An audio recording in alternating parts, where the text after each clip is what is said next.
미국에는 한 해에 한 번 NFL 결승전, 그러니까 정확히 말하면 슈퍼볼 경기가 있습니다. 이것은 단순한 스포츠 경기가 아닙니다. 스포츠 경기이면서도 명절과 같은 곳이고 국가 행사가 한날에 이렇게 겹친 미국 문화의 최대의 이벤트라고 할 수가 있습니다. 30초 광고를 하는데 117억 원. 그러니까 얼마나 놀라운 그런 경기입니까? 미국에 있는 사람들 가운데 1억여 명이 그 경기를 봅니다.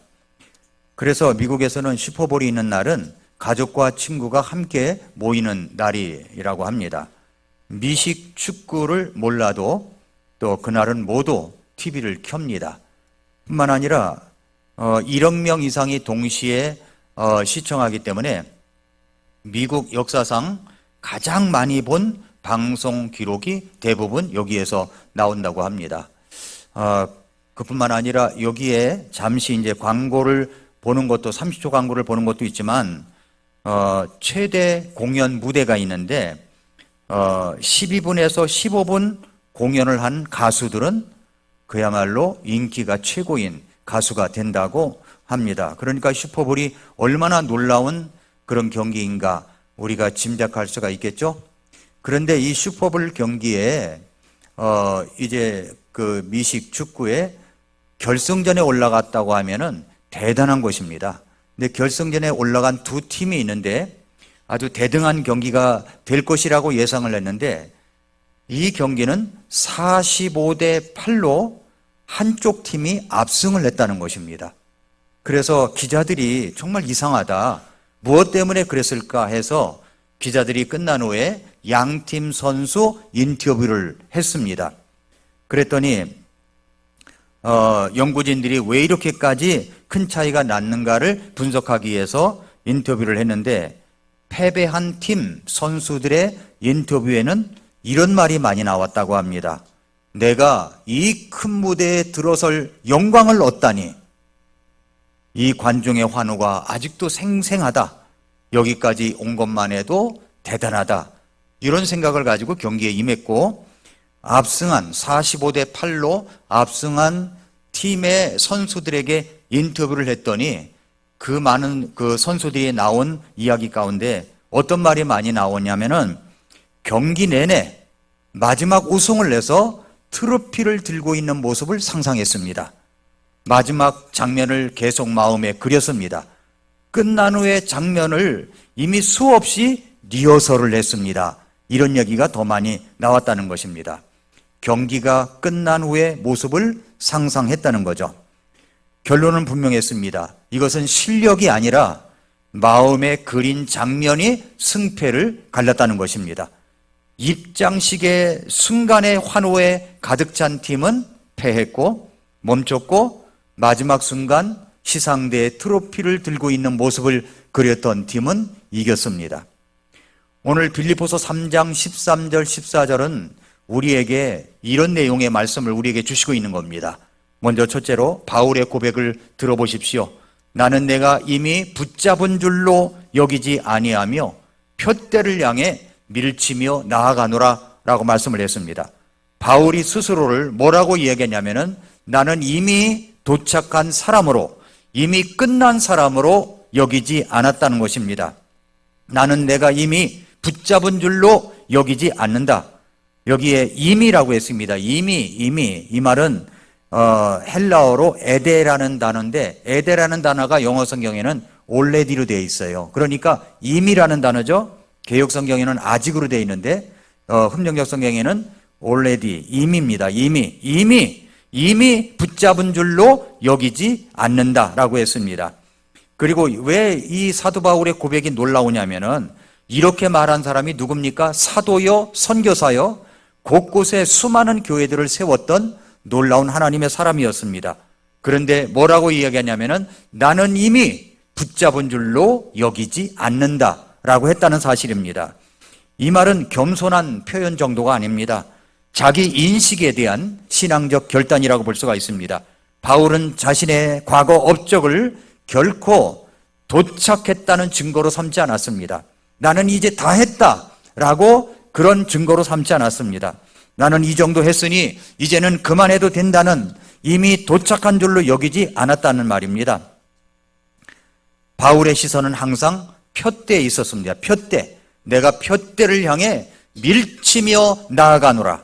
왜 바울은 이렇게 말할 수 있었을까요? 이것은 그리스도 예수님 안에서 하나님의 높으신 부름의 상을 위하여 표대를 향해 라고 했습니다.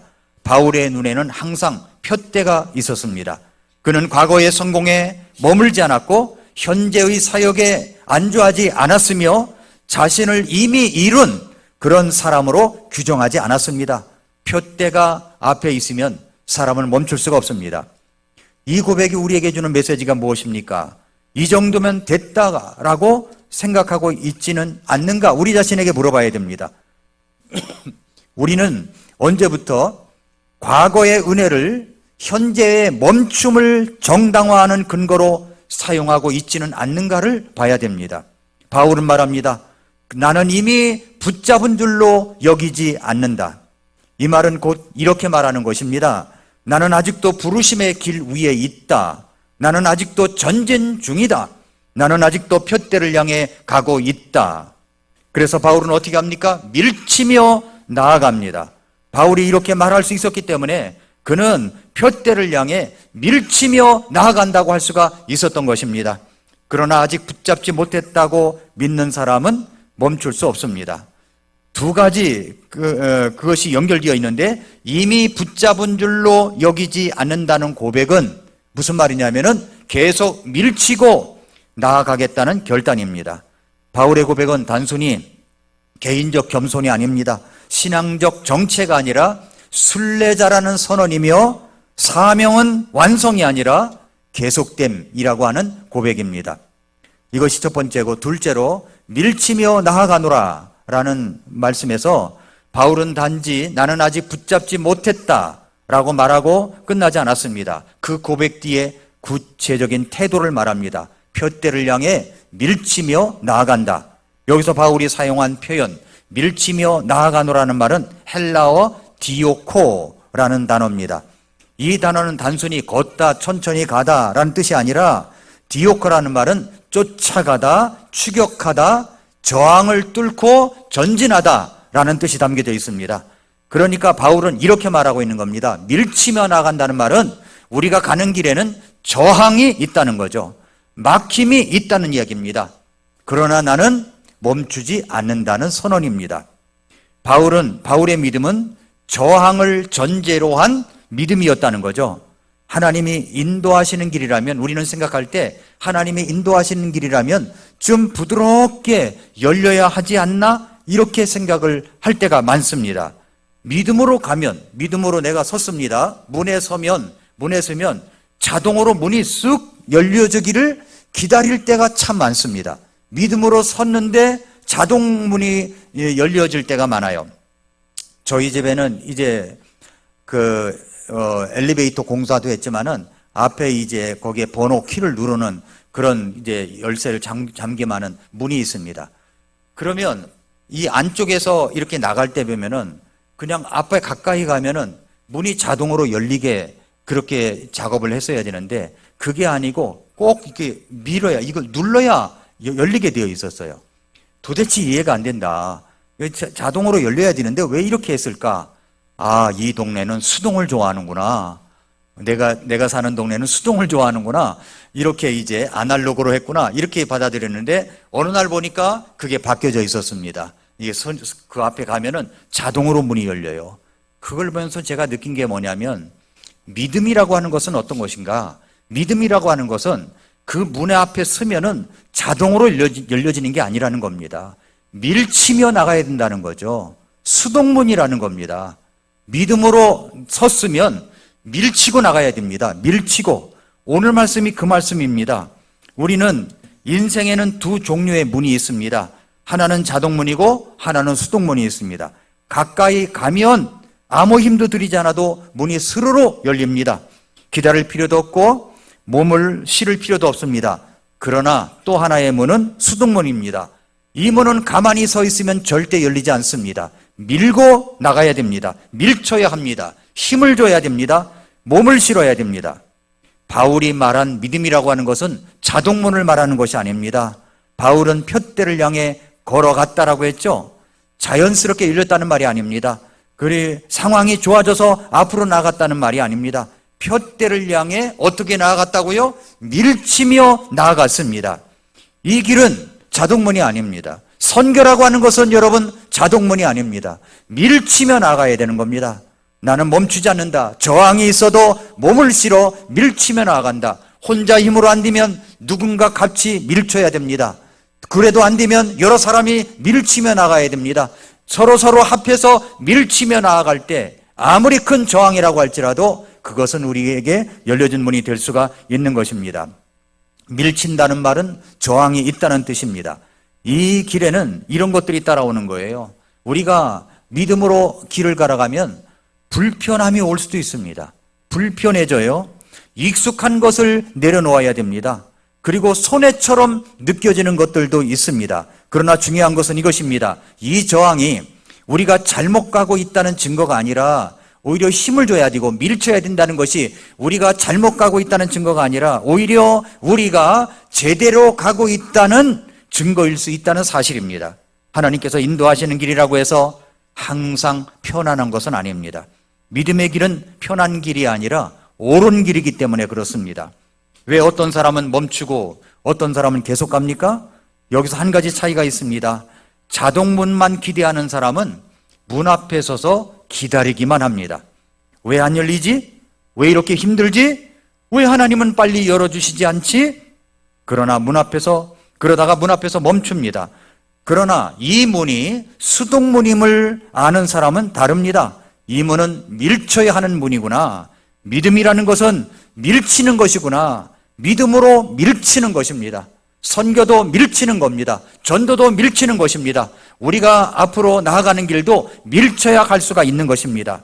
이것은 문을 이해하는 차이입니다.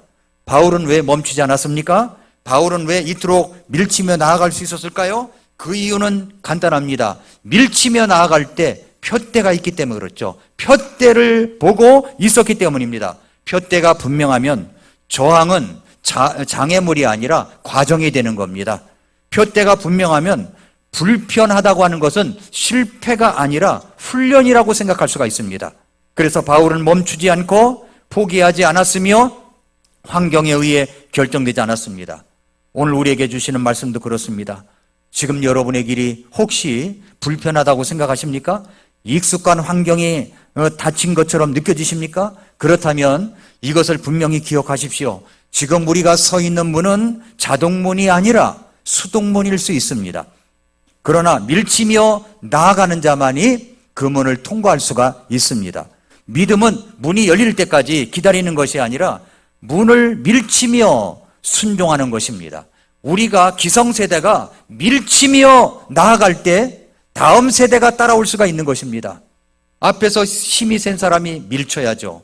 앞에서 기성세대가 밀치며 나아가야죠. 그래야 다음 세대가 이어질 수가 있게 되는 겁니다. 바울의 고백은 이것입니다. 나는 환경이 바뀌기를 기다리지 않는다. 나는 문이 자동으로 열리기를 기다리지 않는다. 나는 푯대를 보고 밀치며 나아간다. 이 고백이 우리의 고백이 되기를 바랍니다. 불편해도 익숙함을 내려놓아야 해도 손해처럼 느껴져도 푯대를 향해 밀치며 나아가는 것. 이런 사람, 이런 교회가 되어야 되는 겁니다. 믿음의 사람들은 뭘 봅니까? 끝을 봐요, 끝. 보이는 것이 아니라 푯대를 바라본 사람들이 있습니다.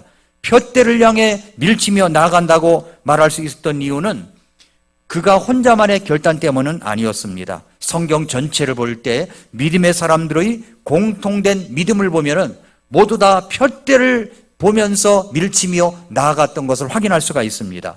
정창민처럼 살지 않았습니다.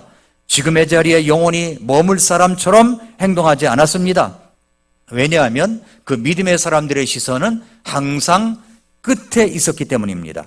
믿음의 사람들은 지금의 장막에 만족하지 않았어요. 히브리서 11장에 보면은 이들은 다 믿음 안에서 죽었고 약속하신 것들을 받지 못하였으나 멀리서 그것들을 보고 확신하며 끌어안고 또 땅에서는 자기들이 나그네와 순례자임을 고백했다라고 했습니다. 이 말은 믿음의 사람들은 지금 손에 쥔 것으로 자신을 규정하지 않았다는 말이에요. 그들은 지금의 형편, 지금의 환경, 지금의 거처, 이것을 도착지로 여기지 않았습니다. 지금은 장막일 뿐이고 영원한 집은 따로 있다는 사실을 알고 있었습니다. 그들이 바라본 것은 더 나은 본향이었어요. 히브리서 11장 16절에 이제는 그들이 더 좋은 본향을 사모하니 곧 하늘의 본향이라. 믿음의 사람들은 지금보다 더 좋은 것을 탐한 사람들이 아닙니다. 하나님께서 준비하신 장래를 사모한 사람들이에요. 그 장래가 어디입니까?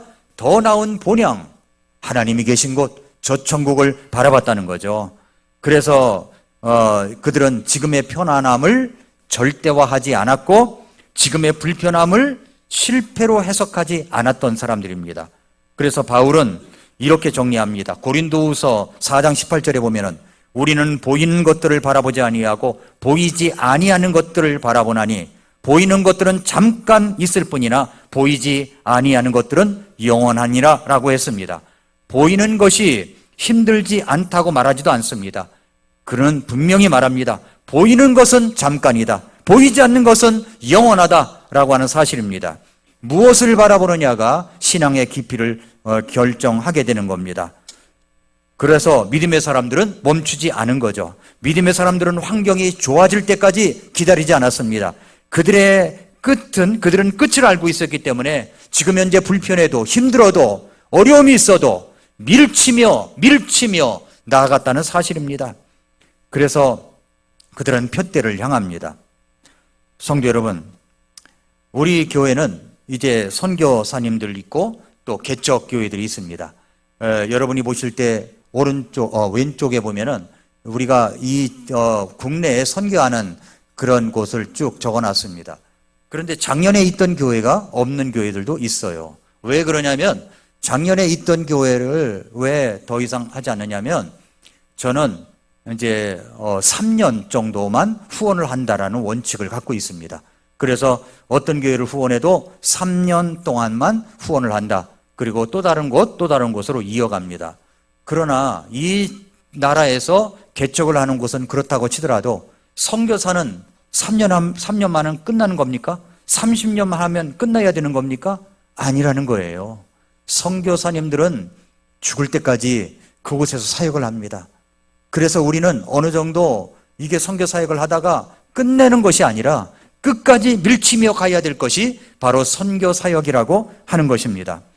왜냐하면 선교는 도착의 이야기가 아니라 계속 나아가며 밀치며 나아가야 될 이야기이기 때문에 그렇습니다. 여러분이 영상에서 보았듯이 또 우리 찬양, 특별 찬송을 우리 선교사님 가정이 나와서 했는데 아주 정말 마음이 찡하고 그런 하나님의 감동이 있었습니다. 우리 교회는 잠깐 선교한 교회가 아닙니다. 여러분이 지금까지 기도하고 후원했던 것처럼 넉넉하지 않아도 꾸준하게 지금까지 선교한 교회입니다. 30년 이상 같은 땅을 바라보고 같은 민족을 위해서 기도하며 두 선교사 가정을 파송하고 보내고 그리고 계속 그렇게 후원하고 있는 교회입니다. 이 말은 무엇을 의미하냐면 우리 교회는 여기까지 했다라고 말할 수 없는 교회라는 뜻입니다. 선교는 프로젝트가 아닙니다. 선교는 캠페인이 아닙니다. 선교는 한 시즌 하고 끝나는 일이 아닙니다. 선교를 한다는 것은 교회가 살아있다는 증거이고 푯대가 아직 우리 앞에 있다는 고백입니다. 그렇게 믿음의 선배들이 선교의 푯대가 분명하게 이어져 왔기 때문에 오늘 복음은 우리에게까지 오게 된 것이고 그리고 몽골까지 가게 된 것입니다. 선교에는 충분하다는 말이 없습니다. 성도 여러분, 선교에는 끝이 없는 거예요. 왜냐하면 선교의 끝은 우리의 만족이 아니라 주님께서 다시 오실 때 끝나는 것입니다. 그래서 주님은 가다가 충분하면 멈추라고 말씀하지 않으셨습니다. 가서 모든 민족들에게 가르치라고 말씀을 하셨습니다. 이 명령에는 마침표가 없습니다. 사도행전은 28장으로 끝났지만 사도행전 29장은 세계 곳곳에서 계속 쓰여가는 역사가 이어지고 있는 것입니다. 사도 바울에게도 선교의 끝은 없었습니다. 나는 이미 잡은 줄로 여기지 않는다라고 했어요. 이제 충분하다로 끝내는 사역이 아니었습니다. 그 표때는 예수 그리스도께서 다시 오실 때까지입니다. 내 생명 다할 때까지입니다. 선교를 멈추면 우리는 편해질 수가 있을 겁니다. 중요한 사실 하나를 말씀드리죠. 선교를 멈추게 되면 더 이상 보내지 않아도 되고, 더 이상 가도 부담을 지지 않아도 되고, 더 이상 헌신의 긴장을 유지하지 않아도 됩니다. 분명한 사실은 이거예요. 우리는 생활이 편해질 수는 있을지 몰라도 그 믿음은 결코 깊어지지는 않는다는 것입니다. 선교를 계속하는 교회는 믿음이 자랍니다. 반대로 선교를 계속하는 교회는 환경이 불편해도 믿음이 자랍니다. 왜냐하면 우리의 시선이 우리 자신이 아니라 하나님 나라에 고정되기 때문입니다. 교회의 크기가, 사이즈가 아니라, 예배당의 편안함이 아니라, 우리의 형편이 아니라 하나님 왕국의 열방을 바라보게 되기 때문입니다. 그래서 선교하는 교회를 하나님은 가난하게 만들지 않습니다. 오히려 교회를 더 깊이 있는 교회로 만들어갑니다. 성도 여러분, 오늘 우리가 세계 선교 대회를 드리면서 우리 선교 보고와 간증을 듣는 시간을 갖고 있습니다. 표대는 아직 우리 앞에 있어요. 사명은 아직 끝나지 않았습니다. 그래서 우리는 오늘 멈추지 않고 뒤돌아서지 않고 표대를 향해 밀치며 나아가는 것입니다. 주님 오실 때까지, 복음이 땅 끝에 전해질 때까지 선교를 멈추지 않는 교회, 믿음이 계속 자라가는 교회가 될 수 있기를 원합니다.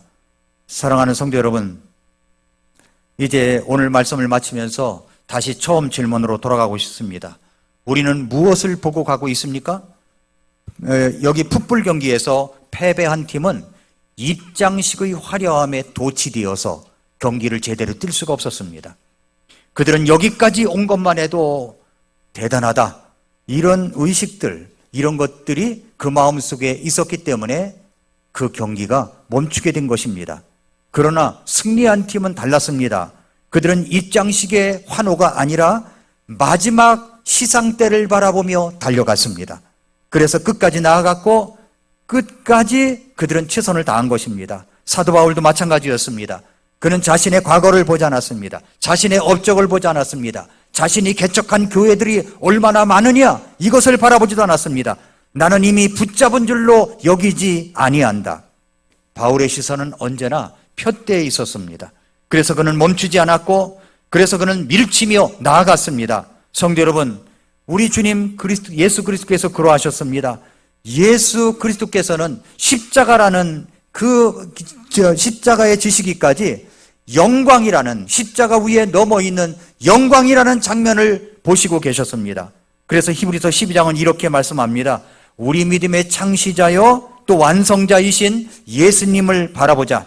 그분께서는 자기 앞에 놓인 기쁨으로 인해 수치를 멸시하시며 십자가를 견디셨고 하나님의 왕좌 오른편에 앉혀지셨느니라. 예수님도 지금의 고통을 보지 않으시고 십자가의 고통을 보지 않으시고 앞에 놓인 기쁨을 보셨습니다. 그렇다면 성도 여러분, 이제 우리의 선택은 분명합니다. 우리의 환경 때문에 우리는 선교한 게 아니에요. 우리 넉넉하기 때문에 선교한 것이 아닙니다. 여러분, 우리 환경을 보겠습니까? 표대를 바라보겠습니까? 예수 그리스도를 바라보면 나를 위해 참아주시고 십자가의 고통을 견디시며 우리의 모든 죄를 용서하신 예수 그리스도를 바라보게 된다면 우리는 선교도 전도도 우리가 조금 불편해서 불편한 장소로 이전을 해도 여러분 멈추지 않는다는 것입니다. 계속 우리의 신앙에 깊이 있는 깊이가 있지 멈추지 않는다는 것입니다. 수동문 앞에 선 것처럼 우리가 느껴질 수 있습니다. 왜 문이 자동문으로 열리지 않는가 느껴질 수 있어요. 그러나 그것은 밀치며 나아가야 될 문입니다. 표대를 보면, 이 길을 보면 분명 전진의 길이라는 것을 알 수가 있습니다. 성도 여러분, 우리 믿음의 길에 자동문을 기대하지 마십시오. 믿음의 길은 대부분 자동문이 아닙니다. 수동문입니다. 기다린다고 열리지 않습니다. 믿음으로 밀쳐야 열립니다. 불편해도 익숙함을 내려놓아야 해도 손해처럼 느껴져도 푯대를 보고 밀치며 나아가는 성도 여러분들이 되시기를 바랍니다. 이제 우리 교회는 입장식의 환호가 아니라 시상대를 바라보는 교회가 될 것입니다. 편안함이 아니라 부르심을 선택하는 교회, 환경이 아니라 하나님의 나라를 바라보는 교회, 그리고 무엇보다도 푯대를 향하여 밀치며 나아가는 믿음의 교회가 될 수 있기를 우리 모두 다짐하며 하나님을 바라보며 나아가는 저와 우리 모든 성도님들이 되시기를 축복합니다. 기도하겠습니다.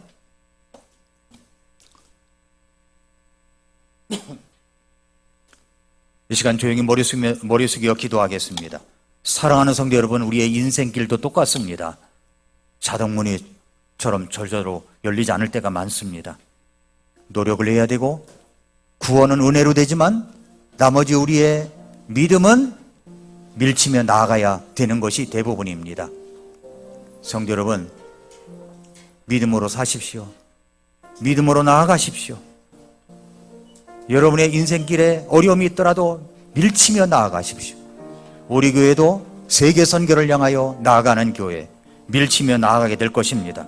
아무리 우리의 환경이 불편하고 어려워도 밀치며 나아가는 교회가 될 것입니다.